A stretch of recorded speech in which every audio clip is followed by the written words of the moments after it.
କ'ଣ ଆପଣ ଝିଅ ପଟେଇବାକୁ ଚାହୁଁଛନ୍ତି? ପଡ଼ିଶା ଘର ସୁନ୍ଦରୀ ଭାଉଜକୁ ପଟେଇବାକୁ ଚାହୁଁଛନ୍ତି? ତା'ଠାରୁ ନିଜର ମନ ମୁତାବକ କାମ ହାସଲ କରିବାକୁ ଚାହୁଁଛନ୍ତି? ତେବେ ଆଜିର ଏହି ଭିଡ଼ିଓଟି ଆପଣଙ୍କର ଇଚ୍ଛାକୁ ପୂରଣ କରିବ। କାରଣ ଆଜିର ଏହି ଭିଡ଼ିଓଟିରେ ମୁଁ ଆପଣଙ୍କୁ ଶିଖେଇବି ବିନା ମନ୍ତ୍ରତନ୍ତ୍ରରେ କେବଳ 5ଟି ରସୁଣ କୁଲା ସାହାଯ୍ୟରେ ଝିଅ ପଟେଇବା ପାଇଁ ବଶୀକରଣ, ନାରୀ ମୋହିନୀ ବଶୀକରଣ, ଯାହାର ପ୍ରୟୋଗରେ ଆପଣ ସୁନ୍ଦରୀରୁ ସୁନ୍ଦରୀ ଝିଅକୁ ମୁହୂର୍ତ୍ତକ ଭିତରେ ପଟେଇ ପାରିବେ। ପଡ଼ିଶା ଘର ସୁନ୍ଦରୀ ଭାଉଜକୁ ନିଜ ବଶରେ କରି ତା'ଠାରୁ ନିଜର ମନ ମୁତାବକ କାମ ହାସଲ କରିପାରିବେ। ଏହି ବଶୀକରଣ କରିବା ପାଇଁ ଆପଣଙ୍କୁ କୌଣସି ପ୍ରକାର ମନ୍ତ୍ରତନ୍ତ୍ର କରିବାକୁ ପଡ଼ିବନି କିମ୍ବା କିଛି ବି ପଇସା ଖର୍ଚ୍ଚ କରିବାକୁ ପଡ଼ିବନି।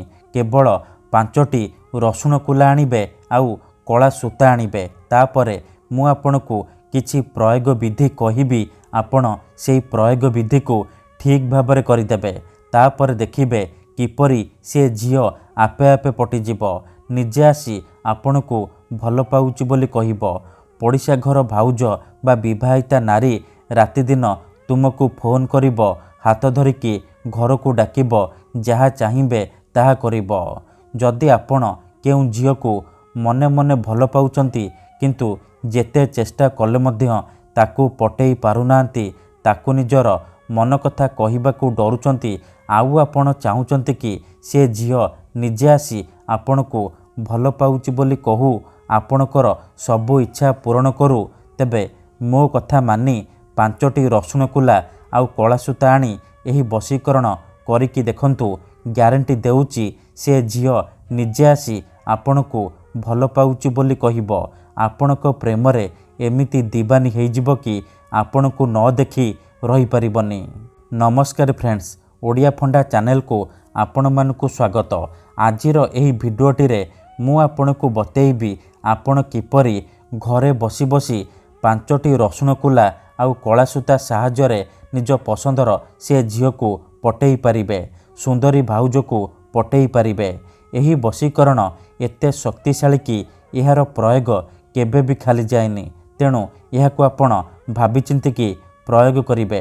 ମନରେ କୌଣସି ଖରାପ ଉଦ୍ଦେଶ୍ୟ କିମ୍ବା କୌଣସି ଖରାପ କାମ ପାଇଁ ଆପଣ ଏହି ବଶୀକରଣ ପ୍ରୟୋଗ କରିବେନି। କାହିଁକି ନା ମାତ୍ର ଥରେ, ହଁ ଫ୍ରେଣ୍ଡସ୍, ମାତ୍ର ଥରେ ଯେଉଁ ଝିଅ ବା ବିବାହିତା ନାରୀ ଉପରେ ଆପଣ ଏହି ବଶୀକରଣ ଗୋଟିଏ ଥର ପ୍ରୟୋଗ କରିଦେବେ, ସିଏ ସେହି ସମୟଠାରୁ ଆପଣଙ୍କ ଆଡ଼କୁ ଆକର୍ଷିତ ହେବାକୁ ଲାଗିବ, ପାଗଳି ପରି ଆପଣଙ୍କୁ ଭଲ ପାଇବାକୁ ଲାଗିବ।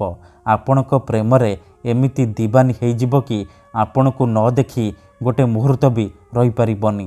କେତେଥର ଏମିତି ହେଇଥାଏ କି ଆମେ ଯେଉଁ ଝିଅକୁ ଭଲ ପାଉ ସିଏ ଆମକୁ ଭଲ ପାଏନି, ଅନ୍ୟ କାହାକୁ ଭଲ ପାଏ, ଆଉ ଆମେ ତା ପଛରେ ଗୋଡ଼େଇ ଗୋଡ଼େଇ ନିଜର ସବୁ ସମୟ ସାରିଦେଉ, କିନ୍ତୁ ସେ ଝିଅକୁ ପଟେଇ ପାରୁନି। ଯଦି ଆପଣ ବି ଏହିପରି ପରିସ୍ଥିତିରେ ପଡ଼ିଛନ୍ତି, ଯେତେ ଚେଷ୍ଟା କଲେ ମଧ୍ୟ ନିଜ ପସନ୍ଦର ସୁନ୍ଦରୀ ଝିଅକୁ ପଟେଇ ପାରୁନାହାନ୍ତି, ତେବେ ମୋ କଥା ମାନି ମାତ୍ର ଥରେ 5ଟି ରସୁଣ କୁଲା ଆଣି ଏହି ବଶୀକରଣ କରିକି ଦେଖନ୍ତୁ। ଗ୍ୟାରେଣ୍ଟି ଦେଉଛି ସେ ଝିଅ ଯେତେ ଦୂରରେ ଥିଲେ ମଧ୍ୟ ରାତିଦିନ ଆପଣଙ୍କ କଥା ଭାବିବ, ନିଜେ ଆସି ଆପଣଙ୍କୁ ଭଲ ପାଉଛି ବୋଲି କହିବ। ଏହି ବଶୀକରଣ ସାହାଯ୍ୟରେ ଆପଣ ବର୍ଷ ବର୍ଷ ଧରି ଭାଙ୍ଗି ଯାଇଥିବା ପୁରୁଣା ପ୍ରେମକୁ ଫେରାଇ ଆଣିପାରିବେ। ଶାଶୁ, ନଣନ୍ଦ, ଦିଅର, ଭାଉଜ କାହାକୁ ବି ନିଜ ବଶରେ କରି ତା'ଠାରୁ ନିଜର ମନ ଚାହୁଁଥିବା କାମ ହାସଲ କରିପାରିବେ। ତେବେ ଏହି ବଶୀକରଣ କରିବା ସବୁଠାରୁ ସହଜ।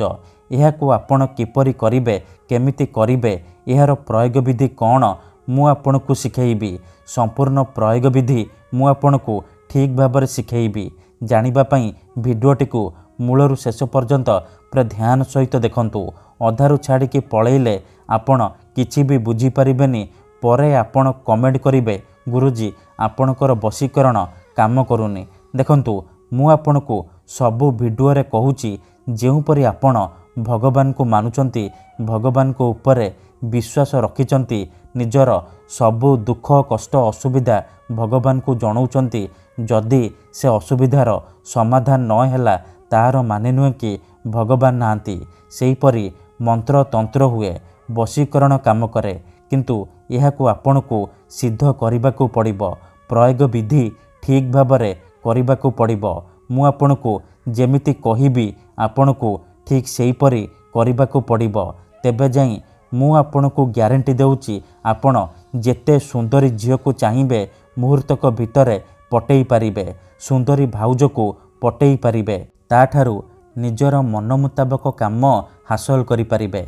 ତେବେ ଏହି ବଶୀକରଣ ଆପଣ କିପରି କରିବେ, କେମିତି କରିବେ, 5ଟି ରସୁଣ କୁଲା ଆଉ କଳା ସୂତାରେ ଆପଣ କିପରି ଝିଅ ପଟେଇ ପାରିବେ, ବିବାହିତା ନାରୀକୁ ପଟେଇ ପାରିବେ, ମୁଁ ଆପଣଙ୍କୁ ଶିଖେଇବି। ସମ୍ପୂର୍ଣ୍ଣ ପ୍ରୟୋଗ ବିଧି ଠିକ୍ ଭାବରେ ଶିଖେଇବି।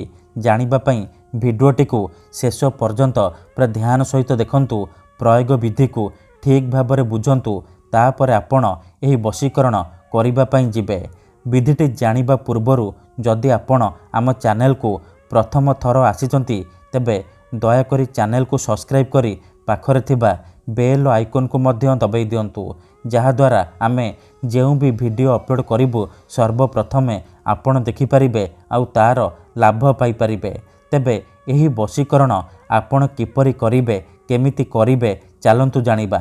ମନେ ରଖନ୍ତୁ, ଏହି ବଶୀକରଣ ଆପଣ କେବଳ ଶନିବାର ଦିନ କରିବେ।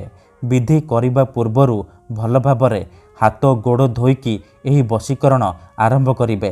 ଶନିବାର ଦିନ ଦିନ 3ଟାରୁ ସନ୍ଧ୍ୟା 6ଟା ମଧ୍ୟରେ ଆପଣ ଏହି ବଶୀକରଣ କରିପାରିବେ।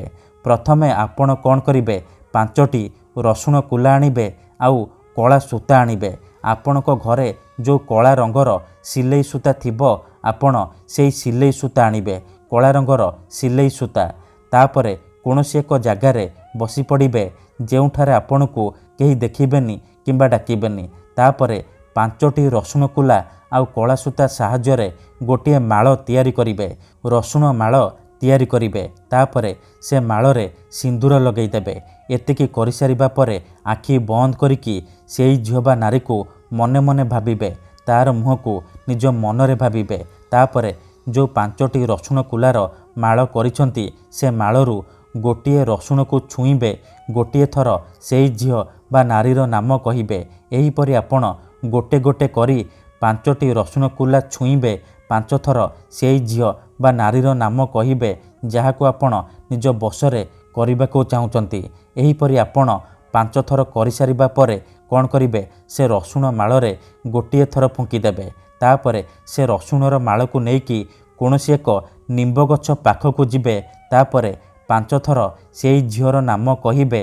ତାପରେ ନିମ୍ବ ଗଛର ଡାଳରେ ରସୁଣର ମାଳକୁ ବାନ୍ଧି ଦେଇ ଚୁପଚାପ ଘରକୁ ଫେରି ଆସିବେ।